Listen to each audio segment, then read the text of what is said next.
यूसुफ तारगामी ने अपनी प्रतिक्रिया में कहा कि कानून की हुकूमत चाहिए और लोगों को इंसाफ मिलना चाहिए। उपराज्यपाल ने इन सब बातों के साथ बिजली और किसान के मसले हल करने की भी बात कही है। मोहम्मद यूसुफ तारगामी सीपीआईएम के लीडर हैं, लेजिस्लेटर हैं। आप सेटिस्फाई हैं जो एलजी साहब का मसौदा है?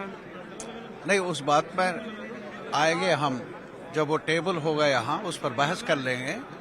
कई मुद्दे हैं जिन पर वजाहत चाहिए और हम चाहेंगे कि आवाम के लिए कोई पैगाम मिले और उनके दुखों का मदावा भी हो।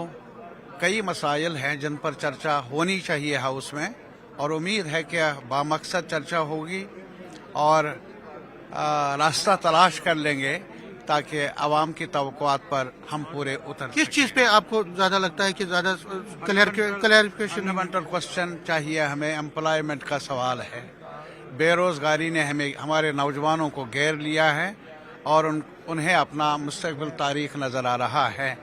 और इसके अलावा जो हमारे पास मुद्दे हैं वो, जैसा कि उन्होंने कहा, बार बार कहा, कानून की हुकूमत चाहिए ग्राउंड लेवल पर और इंसाफ मिलना चाहिए हमारे अवाम को। उनको भी जो अभी जेलों में हैं उनके केसेस का भी रिव्यू होना चाहिए।